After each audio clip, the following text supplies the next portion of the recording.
Hello, my amazing friends. Today I have something truly special for you. Listen carefully because this story will change the way you think, speak, and feel about English. He is the finest psychologist the world has ever produced. He understood the human heart like no one else. You must have heard about Romeo and Juliet, Hamlet, Macbeth, and Othello.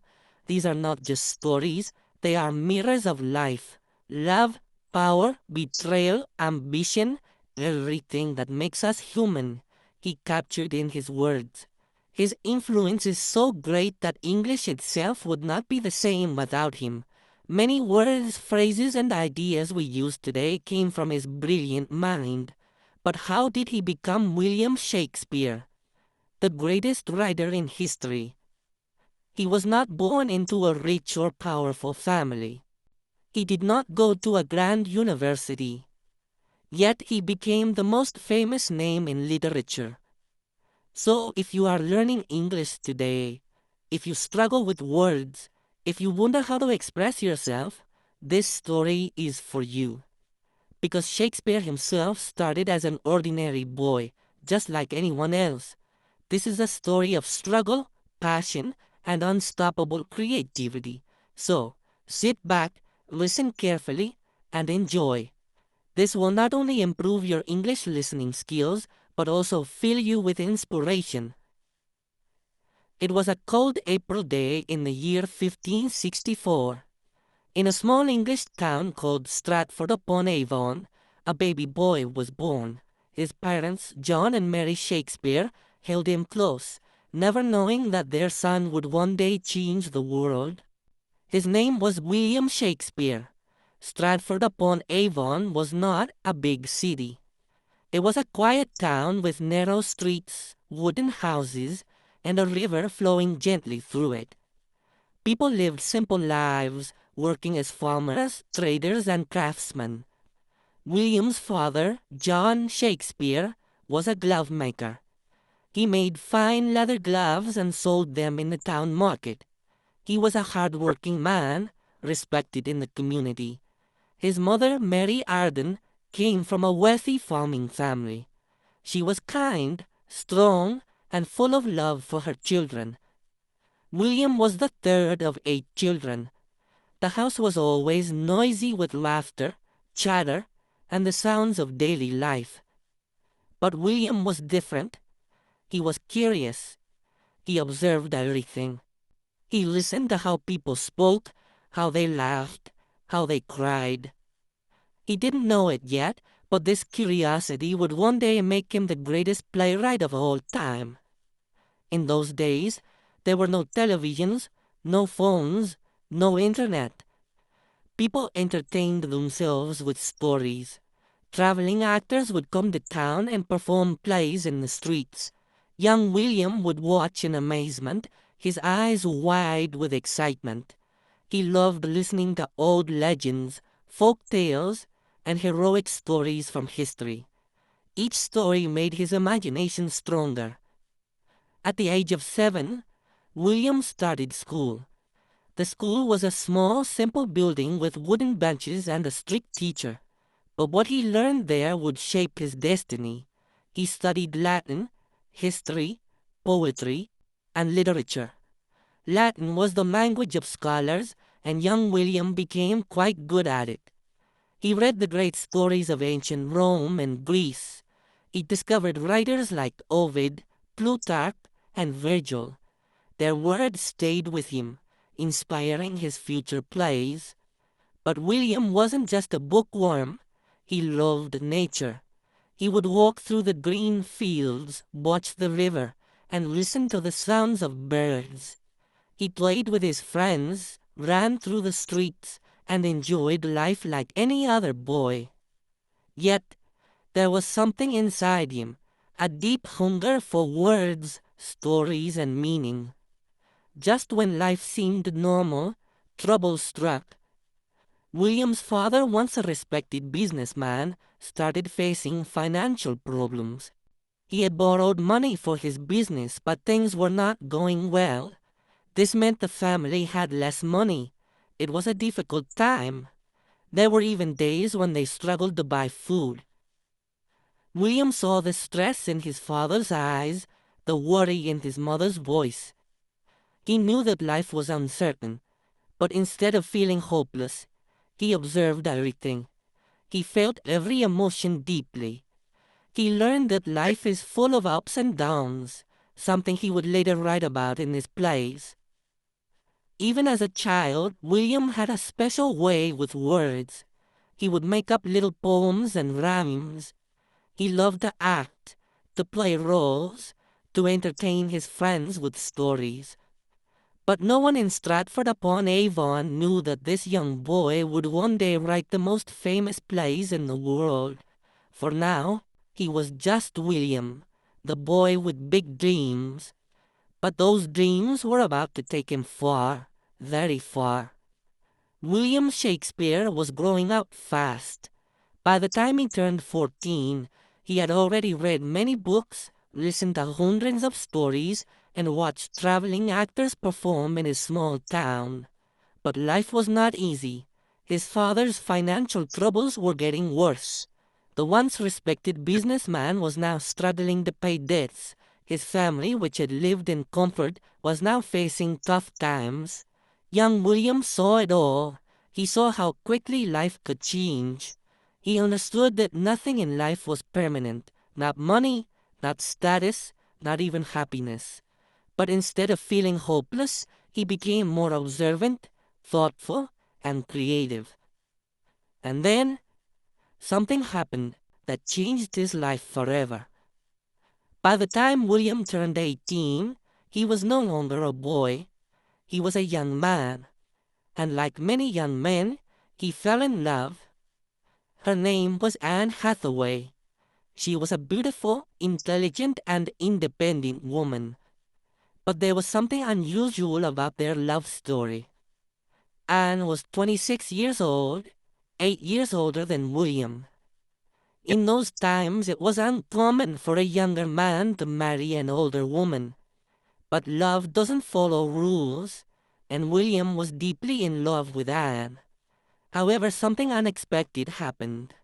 Anne Hathaway became pregnant before they were married. This was a big deal in those days.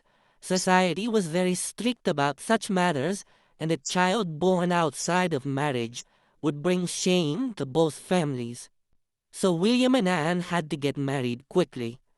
In November 1582, at just 18 years old, William Shakespeare married Anne Hathaway. He was still a young man trying to find his way in life, and now he was about to become a father. 6 months after the wedding, Anne gave birth to their first child, a baby girl named Susanna. 2 years later, in 1585, Anne gave birth to twins, a boy, Hamnet, and a girl, Judith. At just 21 years old, William Shakespeare was a husband and a father of 3 children. Life was moving fast. But there was one problem. How would he support his family? His father's business was still struggling, and William had no stable job. He knew he had to find a way to make money. But what could he do? He had no interest in working as a glove maker like his father. He had no land, no title, no fortune. But he had words. He had stories. He had a burning desire to create. The mysterious lost years, 1585 to 1592. This was the period of Shakespeare's life that historians call the lost years, because no one knows exactly what he did during these 7 years. There are no records of him working in Stratford, and no one knows for sure how he survived. But there are some theories. 1. Some say he became a school teacher. Since he was well educated, he might have worked as a private tutor for a rich family. 2. Some believe he worked as an actor. He might have joined a traveling theater company, learning the art of performance. 3. Others say he got into legal trouble and had to leave Stratford. One story suggests that he was caught hunting illegally on a rich man's land and had to run away. Whatever the truth may be, one thing is certain. By the time Shakespeare reappeared in history in 1592, he was no longer just a small-town boy. He was in London, ready to take on the world. London in the late 1500s was a city full of energy, ambition, and opportunity. It was the heart of England's theatre scene, filled with actors, writers, and poets all competing to make a name for themselves. Shakespeare arrived in London with no money, no connections, and no experience. But he had something more powerful: talent, determination, and an unstoppable passion for storytelling. He began working as an actor in small theater groups. He studied everything: the way people spoke, how they moved, how they expressed emotions, and soon he started writing his own plays. At first, he wrote simple, entertaining plays to make people laugh, but as time passed, he realized he could do more. He could write plays that made people think, feel, and question life itself. By 1592, Shakespeare was becoming well known in London's theatre world, but not everyone liked him. A famous playwright named Robert Greene insulted him in a letter, calling him an upstart crow, meaning a nobody who was trying to act like a great writer. But Shakespeare didn't let it stop him. Instead, he worked harder. He wrote more plays, performed in more theaters, and gained the respect of actors and audiences. Then, in 1593, something terrible happened. A deadly disease called the plague spread across London. Theaters were forced to close, and Shakespeare suddenly found himself without work. But he didn't give up.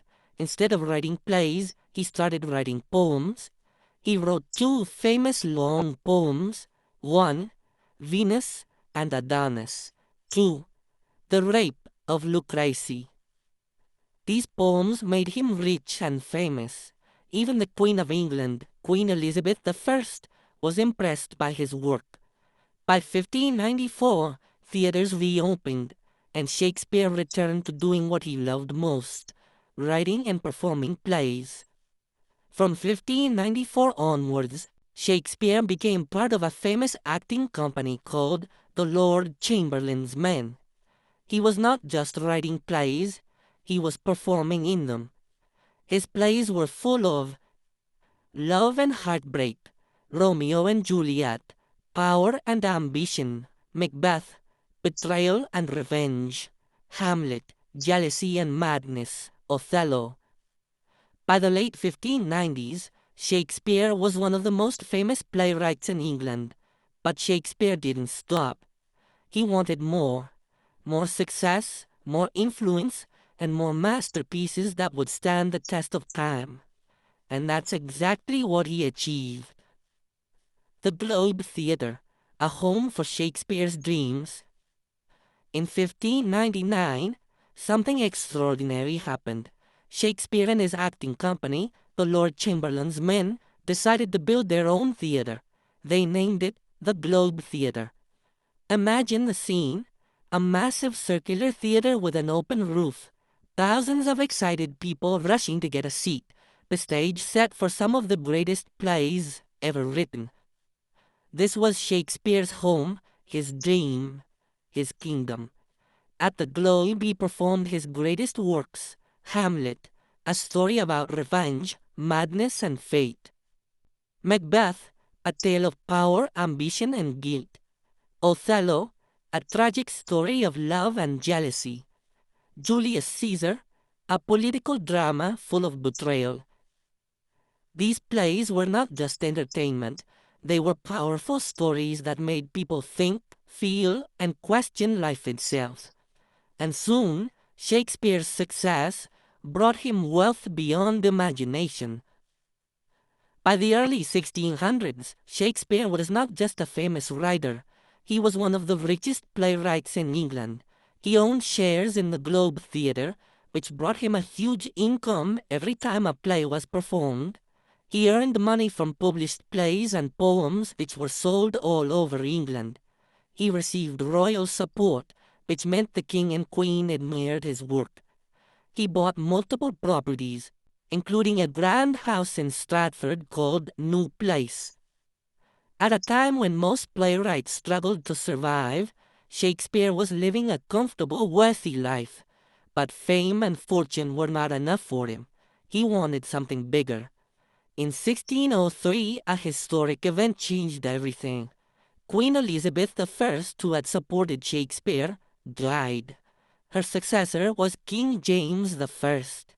At first, no one knew if the new king would appreciate theater or if he would close the theaters forever. But Shakespeare didn't have to worry. King James loved his work.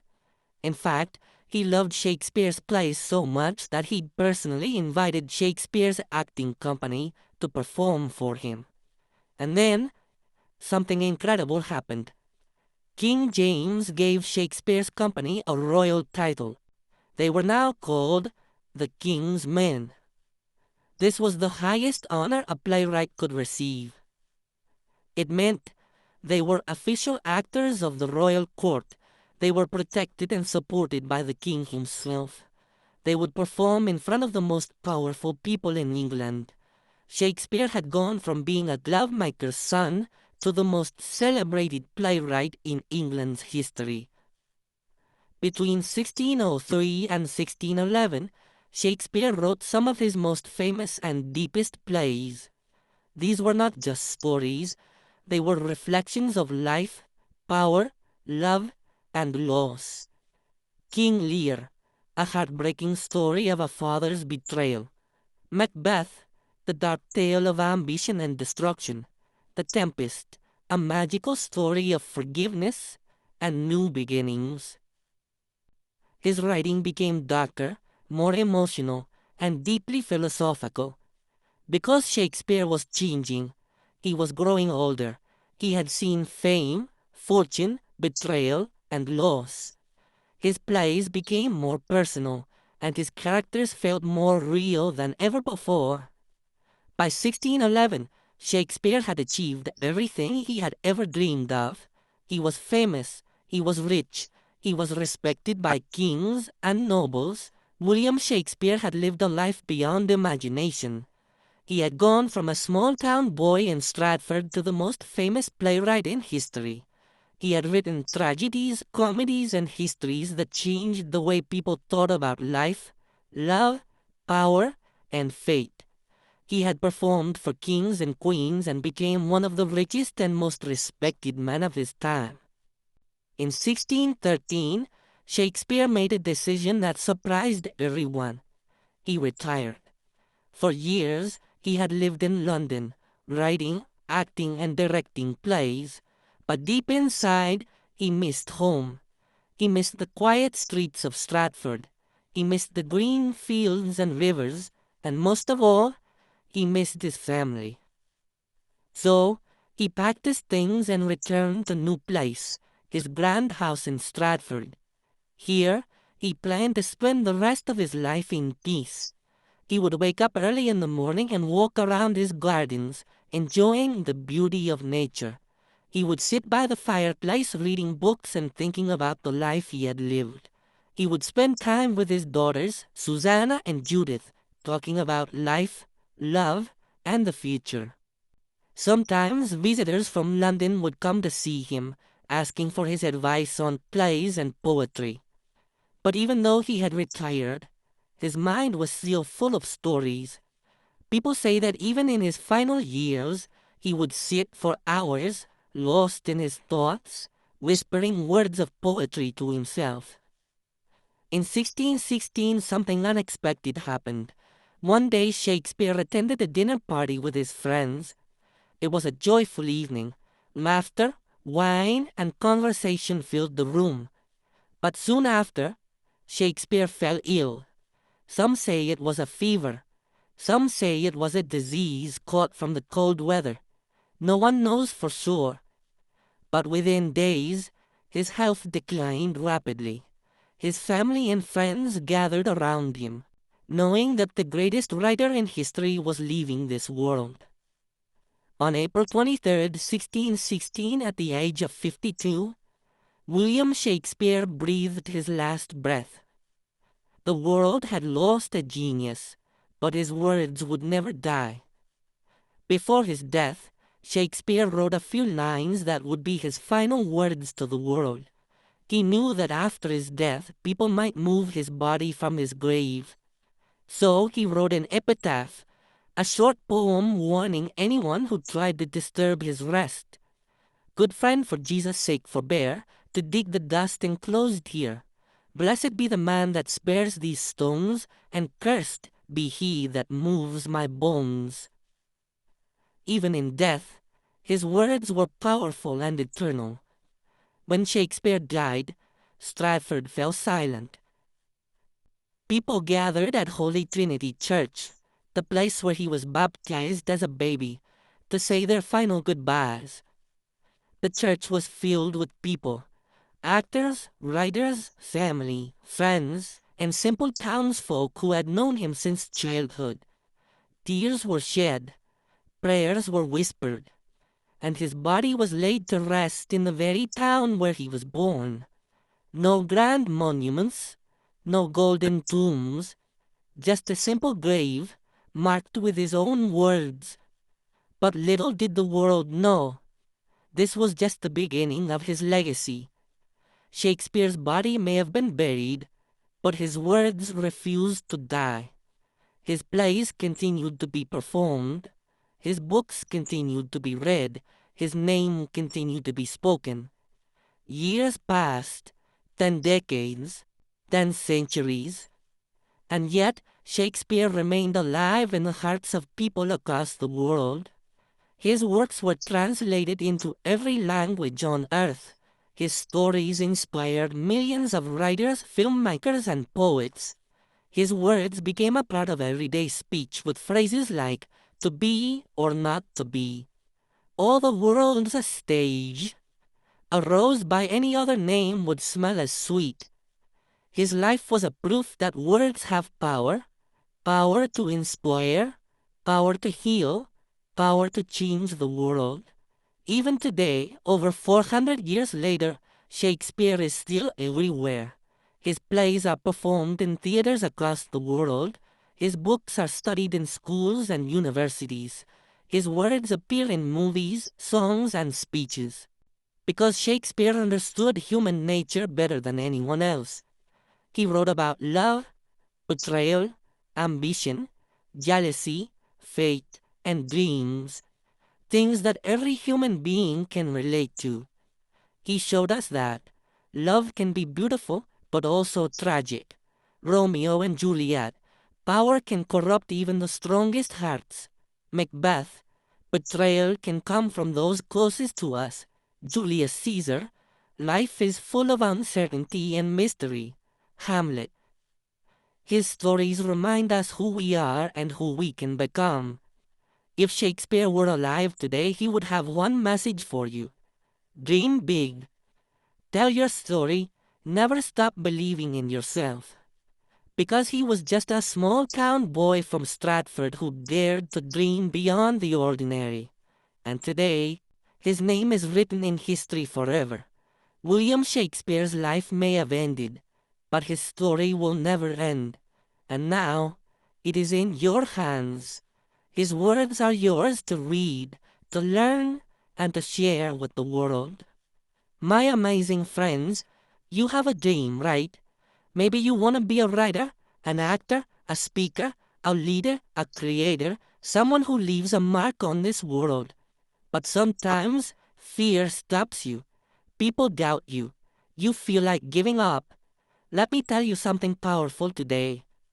William Shakespeare was just like you. He was born in a small town. He had no rich family. He had no connections. No one believed he would be famous. But he had one thing, a dream, and that dream changed the world. Now it's your turn. You have a fire inside you. You have a story to tell. You have a voice that matters. Don't let fear stop you. Don't let people tell you you can't do it. Because the truth is, you can. You are stronger than you think. You are greater than you believe. You are one step away from changing your life forever. So, my friends, never stop chasing your dream. Start today, work hard, never give up, and one day, just like Shakespeare, your name will be remembered. Now, if this story inspired you even a little bit, then like this video so I know you felt the power of this message. Comment below. Tell me what's your dream. Let's inspire each other. Subscribe and hit the bell icon because we are on a journey of learning, growing, and becoming unstoppable together. My amazing friends, your future is waiting for you. Go and make history. And always remember, it is not in the stars to hold our destiny, but in ourselves. William Shakespeare. And maybe, just maybe, you are the next great storyteller the world is waiting for. See you in the next video. Stay inspired, stay unstoppable,